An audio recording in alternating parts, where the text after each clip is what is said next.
Bueno, hablaremos hoy del señor Priesnitz. Se escuchará en la lejanía la siguiente pregunta: ¿quién demonios es? Bueno, no era un señor muy importante, pero era un poco extravagante. Durante el siglo XIX, habrá de decirse, se pusieron de moda las abluciones curativas fecundantes, es decir, baños que convertían al titular en una persona fecunda o sana. Y muchísima gente visitaba distintas aguas benéficas o milagrosas, promovidas en distintas ciudades por mercaderes que estaban interesados en que uno se pegara una enjuagada aquí o allá. Entonces, iban inclusive muchísimas personas famosas. Por ejemplo, la emperatriz Josefina, que como ya hemos contado, buscaba descendencia. Entonces, visitaba aguas fecundantes y Napoleón la acompañó varias veces. También Eugenia de Montijo, la mujer del otro Napoleón, de Napoleón el Pequeño, diría Víctor Hugo, Napoleón III, concurría con su esposo cada vez que se enteraba de la existencia de alguna fuente prodigiosa. En realidad aparecían en todas partes, y se ponían de moda. Un año estaba de moda esta, al siguiente la otra. También Chopin, por ejemplo, quiso curar sus males en distintas termas. Lo mismo hizo Lord Byron. Y hubo alguien que a principios del siglo XIX usufructuó aquella fe de la gente en el agua y desplegó todo un sistema de curaciones, parecido a aquel que impusiera Anton Mesmer. Hemos hablado de Mesmer. Se juntaban sus pacientes alrededor de un tacho con agua y agarraban todos un palito, lo sumergían, una cosa espantosa, bueno, no importa. Pues este hombre, que siguió los pasos de Mesmer con distintos procedimientos, se llamaba Vincent Priesnitz. Era de la ciudad de Grafenberg, un pueblo de Silesia, que por entonces pertenecía a Prusia. Nació en 1799. Priesnitz fue una especie de médico aldeano que se hizo famoso en el pueblo después de curar a algunos vecinos con un agua de una fuente que él tenía y que aseguraba poseía poderes medicinales. Así cualquiera que tenía problemas iba con Priesnitz y este le pegaba una lavada, después lo envolvía en un paño y, según dicen, los pacientes se curaban. Muchos tuvieron a Priesnitz por un mago. Su esponja, ya que él utilizaba una esponja para estas enjuagadas, y el agua, desde luego, tenían para muchos una fuerza oculta y misteriosa. Un obispo lo amenazó con la cárcel, pero cuando aquel religioso llamó a Priesnitz para que lo salvara, porque estaba enfermo, Priesnitz lo salvó nomás. Y entonces el obispo comenzó a elogiarlo, incluso desde el púlpito donde predicaba, ¿no? Arrepiéntanse de sus pecados, todas esas cosas, decía el tipo, y por ahí, si le duele tal cosa, vaya a ver a Priesnitz. Y las visitas, naturalmente, aumentaron. El caso es que la comunidad médica no veía con mucha simpatía las curaciones por medio del agua. Imagínense. Sí. Nunca ven con buenos ojos las curaciones los médicos. No. O al menos las curaciones que no pertenecen al gremio de la medicina. Sobre todo si funcionan. Y sí. Bueno, entonces un día 3 funcionarios llegaron hasta la casa del tipo este para investigar cómo era todo el asunto. Lo primero que hicieron fue pegarle una inspección a la bañadera, pero no encontraron nada raro. De cualquier manera, creyendo que algo podía estar oculto allí, le embargaron la esponja y le comunicaron que en adelante tendría que lavar a los enfermos solo con la mano, por si era que la alfombra ocultaba algo. En realidad, con eso se logró que el método tuviera mayor auge, porque parece que las manos de Priesnitz eran más efectivas que la esponja, como sabe cualquiera, ¿no? Incluso el rey francés Carlos X quiso visitarlo y hubo algunos cruces de cartas para establecer ese encuentro.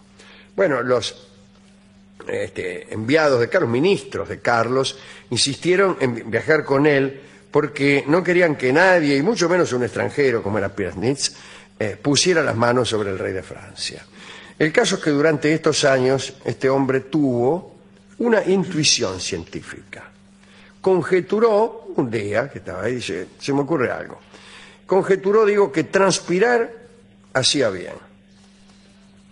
Entonces, a estas enjuagadas que eran de rigor, agregó la técnica de envolver a los enfermos con mantas de lana para que sudaran.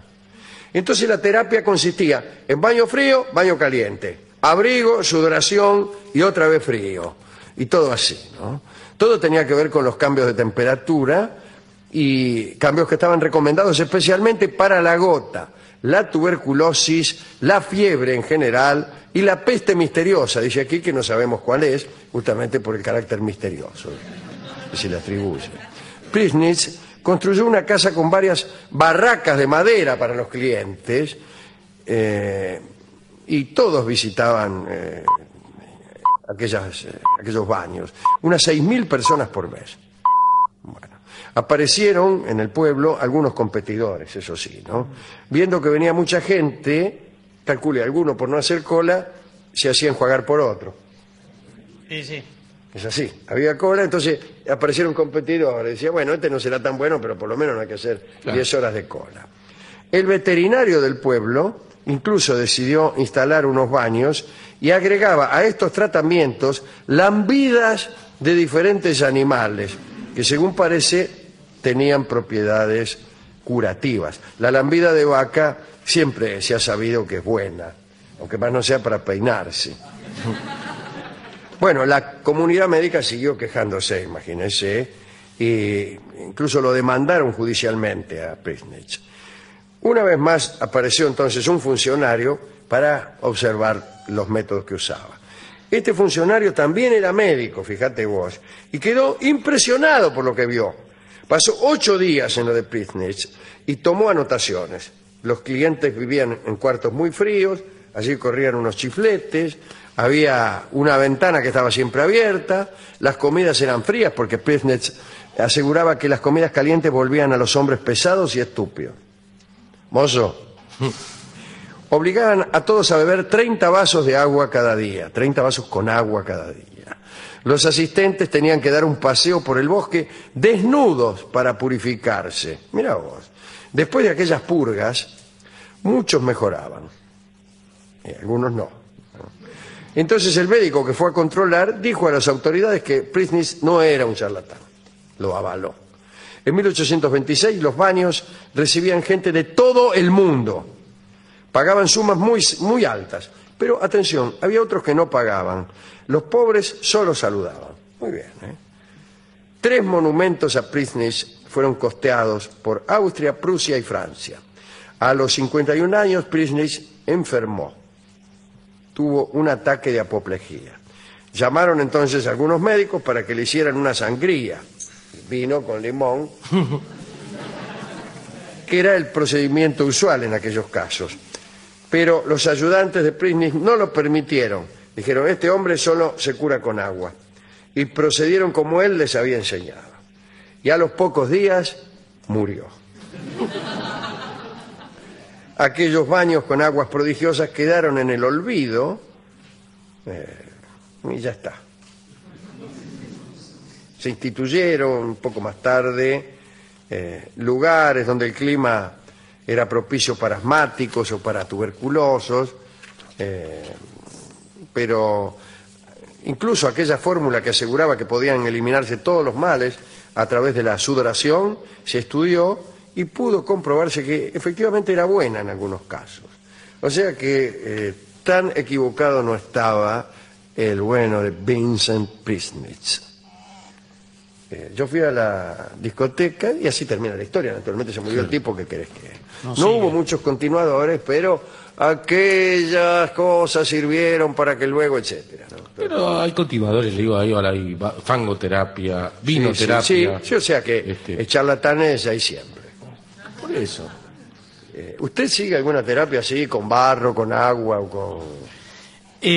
No en este momento. Le podría contar una que hice, pero dada la hora... Bueno, entonces es mejor que yo le cuente que fui a la discoteca y que el tipo dijo que él seguía efectivamente el método de esas curaciones y que siempre esperaba ansioso enfermarse para poder seguirla, porque no tiene sentido ese método si uno está sano. Se baña solo si se enferma. Claro, eso es lo que hace el discotecario. Y me dio un disco que se llama Mentiras. que es casi como un juicio a todo esto que Sí. yo le acabo de contar. Es una canción que está dedicada a Priesnitz y que va a cantar don Carlos Gardel. Adelante.